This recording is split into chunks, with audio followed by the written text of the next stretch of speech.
We continue our learning on ethics in photojournalism with Mr. Gurinder Osan, who is a senior photojournalist and presently the photo editor with the Press Trust of India, as he talks to us about ethics in photojournalism. As photojournalists, how do we conduct ourselves when we find ourselves in a sensitive situation? For example, if we are among grieving family members of a murder victim, what would we do? How far would we go? Would we intrude into their privacy and take the pictures because we need to come back? Our body language, our behavior, all of that matters when we are there trying to get the pictures for the story. Yes, we need to bring the pictures back because that's our work as a photojournalist, but we need to be respectful and compassionate. Let's hear Mr. Gurinder Osan tell us more about this. So as a photographer, I'm out there in the field. I remember very early in my photojournalism career, I had gone to shoot in a house where a murder had happened. And a lot of us young photographers we came to that spot where a murder has happened inside somebody's house, and the whole family is there, of course, grieving.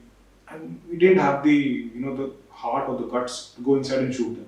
Though it was important, as a story, it was important that we documented, but somehow we couldn't get ourselves to go in because we thought that it's a personal space, it's a personal moment, and should we invade it with our, so to speak, with our cameras. But then another senior photographer came along. He went straight in, which I started shooting pictures, and he said, "Then we better get pictures." So we also went in and started shooting. Now the question is that, okay, that first photographer went in, took his pictures, went away, and we have followed the person, and we are also now inside somebody's very, a very grieving moment. Somebody's there's been a murder in that house, and the family is still there and grieving. And how do I now conduct myself? In my body language, in the way, in the time that I'm spending on my shoot. What are the things that I do and don't do is very, very important in that situation. Otherwise, it doesn't take much for that family to say, "Okay, please leave." So, and it's not about please leave. It's not about me really. It's about showing respect for that subject. That here is something that is, though it is a personal moment, it has a repercussion on the society in general, which is why, as a photographer, I need to shoot it. But once one is there, how do you, in a very respectful, very for the lack of a better word, in a compassionate way, shoot so that you are getting the relevant part of the story across without necessarily becoming voyeuristic in this case. It's very, that line is very thin. For example, in the tsunami time, tsunami was a catastrophe that affected millions of people across the globe.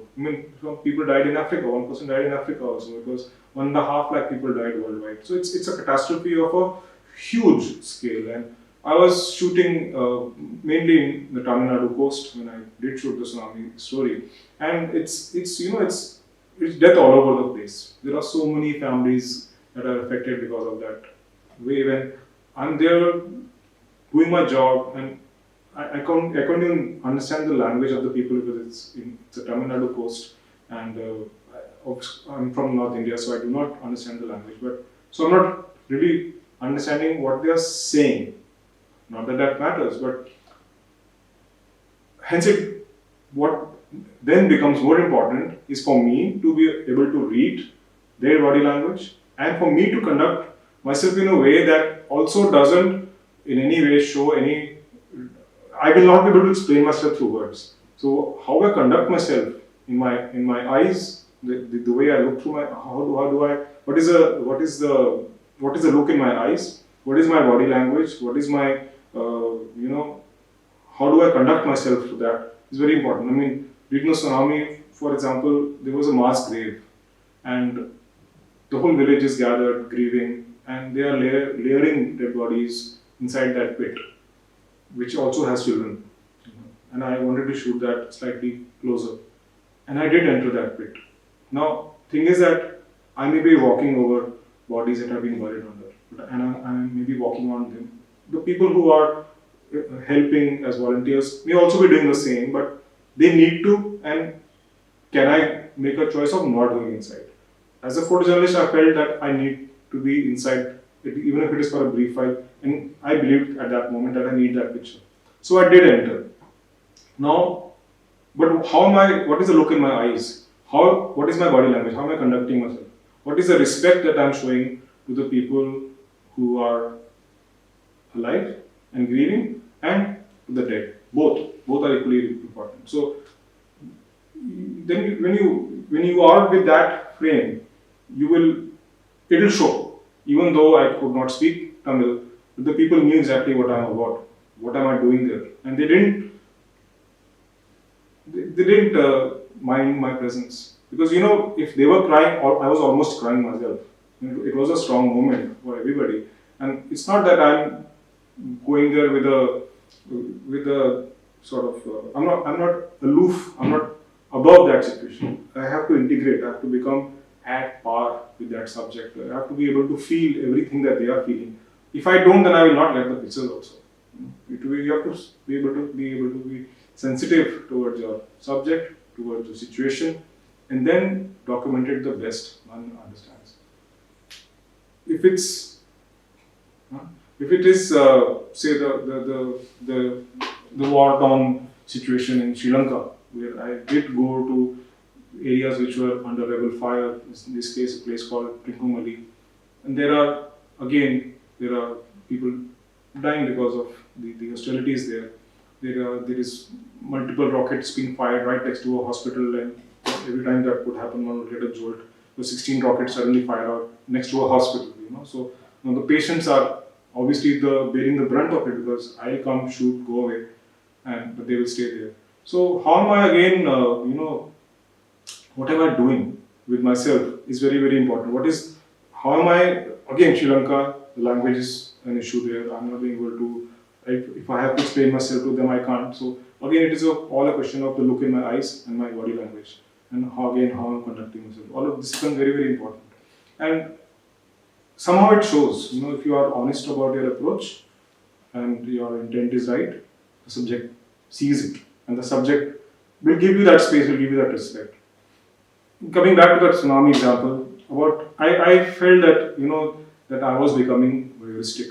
There are people who are helping physically. They're lifting relief materials that are coming on trains and trucks. They're actually going out and helping the people who are affected with this calamity. There are children who are orphaned. People are counseling them. Why can't I be doing that? I kept questioning myself that what am I doing with this camera? I should put my camera down and maybe help them directly. What I thought was helping them directly. Till about 2 weeks later, when I saw a poster on a wall, and a person was helping with translations there, I asked him, what does this poster say? It was my picture on that poster. It was by Dinamala Newspaper, I think. And he says, it's talking about people donating for the relief effort.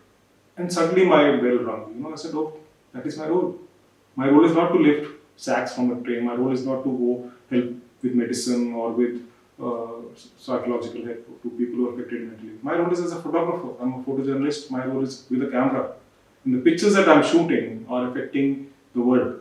My pictures are going across to the whole world, and how the world is reacting is helping this cause. That is what is probably, in a way, helping in, not just me, there are so many photographers out there who are doing the same, because of that effort, there is relief coming to this place. Because the images that we are shooting is helping the rest of the world understand the graveness of that situation. So our role was a very important one, and I should not have questioned myself as a photojournalist. That is my role. I should stick to it and do the best that I know.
In these two video lessons, we have learnt about the importance of ethics in photojournalism.